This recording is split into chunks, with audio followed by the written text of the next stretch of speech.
les deux anges arrivèrent à Sodome sur le soir, et Lot était assis à la porte de Sodome. Quand Lot les vit, il se leva pour aller au-devant d'eux et se prosterna la face contre terre. Puis il dit : « Voici, mes seigneurs, entrez, je vous prie, dans la maison de votre serviteur, et passez-y la nuit. Lavez-vous les pieds, et vous vous lèverez de bon matin, et vous poursuivrez votre route. » « Non, répondirent-ils, nous passerons la nuit dans la rue. » Mais Lot les pressa tellement qu'ils vinrent chez lui et entrèrent dans sa maison.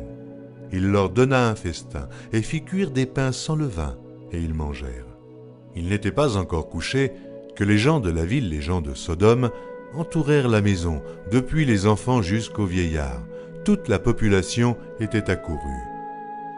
Ils appelèrent Lot et lui dirent : « Où sont les hommes qui sont entrés chez toi cette nuit ? Fais-les sortir vers nous, pour que nous les connaissions. » Lot sortit vers eux à l'entrée de la maison et ferma la porte derrière lui. Et il dit : « Mes frères, je vous prie, ne faites pas le mal. Voici, j'ai 2 filles qui n'ont point connu d'homme. Je vous les amènerai dehors et vous leur ferez ce qu'il vous plaira. Seulement, ne faites rien à ces hommes, puisqu'ils sont venus à l'ombre de mon toit. » Ils dirent : « Retire-toi. » Ils dirent encore : « Celui-ci est venu comme étranger, et il veut faire le juge. Eh bien, nous te ferons pis qu'à eux. » Et, pressant Lot avec violence, ils s'avancèrent pour briser la porte. Les hommes étendirent la main, firent rentrer Lot vers eux dans la maison, et fermèrent la porte. Et ils frappèrent d'aveuglement les gens qui étaient à l'entrée de la maison, depuis le plus petit jusqu'au plus grand, de sorte qu'ils se donnèrent une peine inutile pour trouver la porte. Les hommes dirent à Lot : « Qui as-tu encore ici ? Gendres, fils et filles, et tout ce qui t'appartient dans la ville, fais-les sortir de ce lieu, car nous allons détruire ce lieu parce que le cri contre ses habitants est grand devant l'Éternel. L'Éternel nous a envoyés pour le détruire. » Lot sortit et parla à ses gendres qui avaient pris ses filles.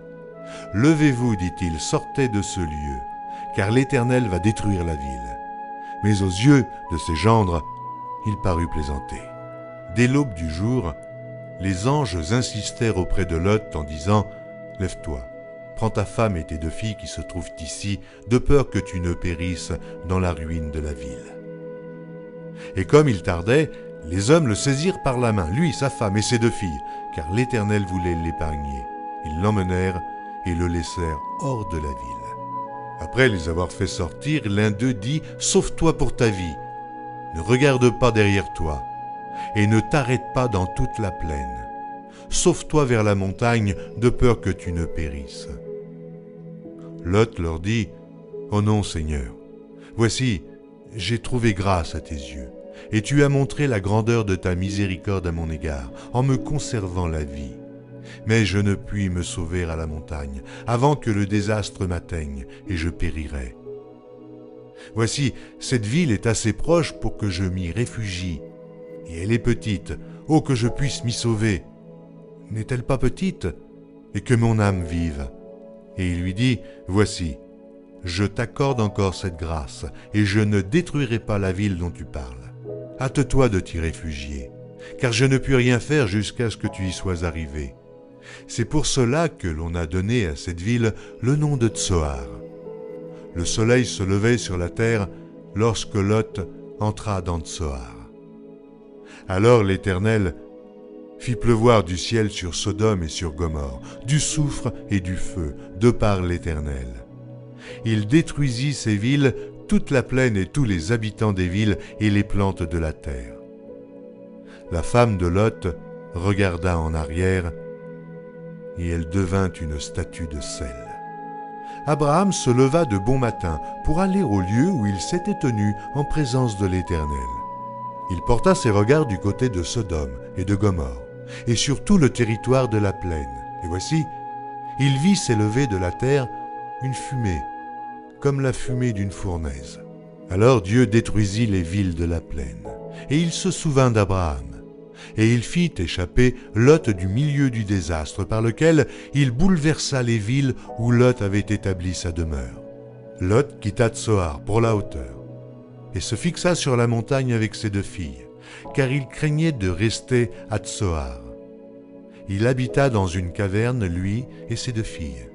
L'aînée dit à la plus jeune, « Notre père est vieux, et il n'y a point d'homme dans la contrée pour venir vers nous, selon l'usage de tous les pays. Viens, faisons boire du vin à notre père et couchons avec lui, afin que nous conservions la race de notre père. » Elles firent donc boire du vin à leur père cette nuit-là, et l'aînée alla coucher avec son père. Il ne s'aperçut ni quand elle se coucha, ni quand elle se leva. Le lendemain, l'aînée dit à la plus jeune, « Voici, j'ai couché la nuit dernière avec mon père. Faisons-lui boire du vin encore cette nuit, et va coucher avec lui, afin que nous conservions la race de notre père. » Elles firent boire du vin à leur père encore cette nuit-là, et la cadette alla coucher avec lui. Il ne s'aperçut ni quand elle se coucha, ni quand elle se leva. Les 2 filles de Lot devinrent enceintes de leur père.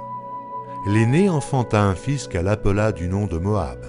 C'est le père des Moabites jusqu'à ce jour. La plus jeune enfanta aussi un fils qu'elle appela du nom de Ben-Ami. C'est le père des Ammonites jusqu'à ce jour.